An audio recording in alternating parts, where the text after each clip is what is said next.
My father never chattered. I could ask him about anything that I wanted to know and get a concise answer, but he never talked randomly or just to fill a silence. He was a man of silence, and he wore it like a cloak.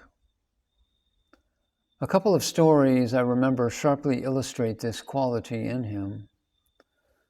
Two men once came all the way from Delhi to Tiruvannamalai, especially to meet my father. And my mother seated them all on the veranda while she carried on with her work. After about an hour, hearing no sound from outside, she assumed the men had left and came out. She was startled to see the three of them still sitting together in silence, and she hastened to make conversation. They wanted to ask him many questions, but were nervous or shy of initiating a discussion. When they eventually did leave, my mother asked him why he hadn't spoken to them, why in fact he had left them sitting in silence for so long.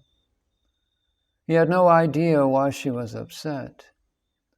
He said that he thought they wanted to be quiet, but that if they had anything to talk to him about, they only had to say so. Sometime after I had left home and was living with my husband in Pakistan, I came back on a visit. I had bought some old coins in the bazaar, and I showed them to him, explaining that I had been told they were from the reign of some ancient king. He looked at them and said that one of the coins was certainly of a much later date than I supposed. "How do you know?" I asked him. "I didn't think you were interested in old coins." "I'm not," he told me, "but the date is written on the coin." "But it is written in Arabic." "I didn't know you could read Arabic. Why didn't you ever tell me?" "Well, you never asked me." He had in fact learned the language many years before, but had not used it for a long time.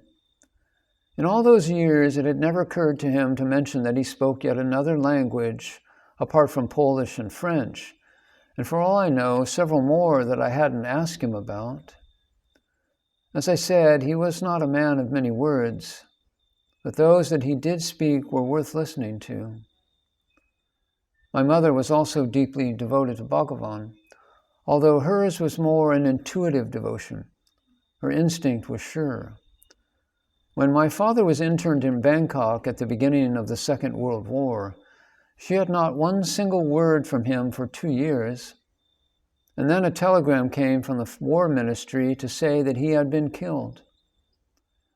At the time, we were staying with all our friends, the Sharmas, in Madras. Mrs. Sharma was terribly upset on my mother's behalf and tried to comfort her. My mother was relatively calm. She kept saying, "Don't worry, it is a mistake. If Arthur were dead, I would know it. I know he is not dead. It is a mistake." Of course, they all thought that she was unbalanced with grief, and Mrs. Sharma was so upset by this seemingly irrational behavior that my mother ended up trying to comfort her, while she herself remained unwavering in her faith that her husband was alive. And sure enough, a few days later, there was another telegram saying in effect that they had got the wrong Osborne. Her intuition guided her, and her faith in Bhagavan, who, when my little brother Adam asked him to keep his daddy safe, had assented. This and her own instinct gave her the knowledge and fortitude to sense the truth and to recognize the mistake for what it was. Later, we got all his letters simultaneously, and apparently he also heard from us after 2 years. As the oldest of the three of us and the only one who could write or who in fact remembered my father, I was allowed to send my own letters, although there was a rule that each one should be no longer than 25 words. I spent a lot of time trying very hard to fit all that I had to say into that allocation, and I would save up the things I wanted to tell him and practice distilling them in very few words. This did not seem as difficult then as it does in retrospect, As children seem to be born with the ability to accept whatever life offers and to take it for granted.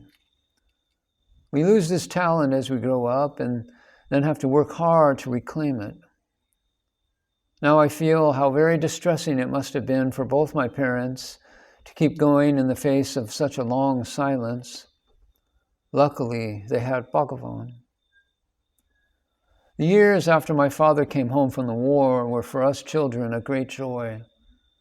Our almost mythical daddy was back with us, and we reveled in it. He brought a new perspective into our lives.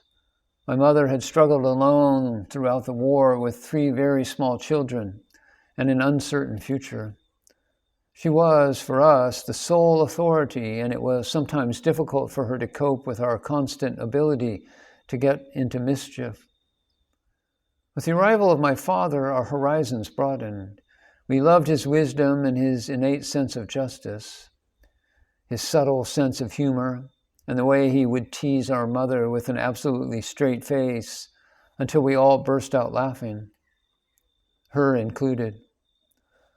Looking back, I sense that the pleasure my parents felt at the end of their long separation brought laughter into their lives. My father was an enthusiastic gardener, and I enjoyed walking around with him in the mornings as he observed all the growing things and tended to them. He knew my instinct, and he knew by instinct each plant needed, and he inculcated it in me, a love of gardens that I never lost. We would sometimes sit outside at night, and he pointed out the various stars and constellations. He also told me stories from mythology that fascinated me as much as they had enthralled him as a child. When we were little, he told us the most wonderful bedtime tales. There was the ongoing saga of a pixie that lived in a magnolia flower and traveled on moonbeams.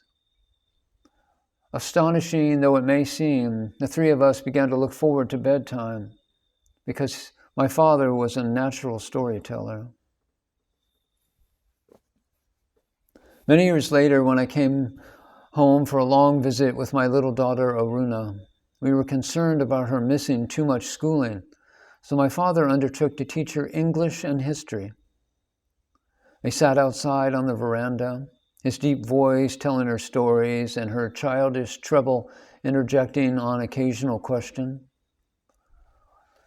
He made it all so interesting that I sat myself in the doorway inside, out of sight, in order to listen. My mother was sitting in the same position in the other room. She caught my eye and smiled, and then she put her finger to her lips, and we were joined in a conspiracy of silence.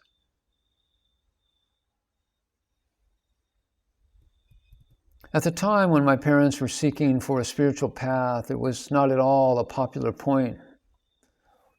Nowadays, in spite of, or perhaps because of, the dangerous materialistic world we live in, more and more people are interested in finding a deeper truth. Inadequate gurus or bogus sects, unfortunately, lead many astray. Bhagavan said often that we are not the body. His teaching is as valid and alive today as it was when he sat in the hall wearing a body for all to see. For my father, his coming to Tiruvannamalai was an affirmation of his quest, and having confirmed that Bhagavan was his guru, he never looked back. After retiring from his work in Calcutta, he founded and edited the Mountain Path until his health gave out. Knowing he couldn't continue, he prepared and left a perfect order 10 editorials, which were for whoever was to follow him. As it happens, my mother took on this task for a time, which was especially difficult for her as English was not her mother tongue. She did it out of love and loyalty until her health too gave out. Their relationship, a union of opposites, was crucial to both their lives, and my father's last words to her were, "Thank you." Then he died as he had lived, without fuss, and he is buried in the garden he created and loved. He was only 64. The war years had taken their toll of him, and also the intensity of his inner quest placed an enormous strain on his body because he made no compromise.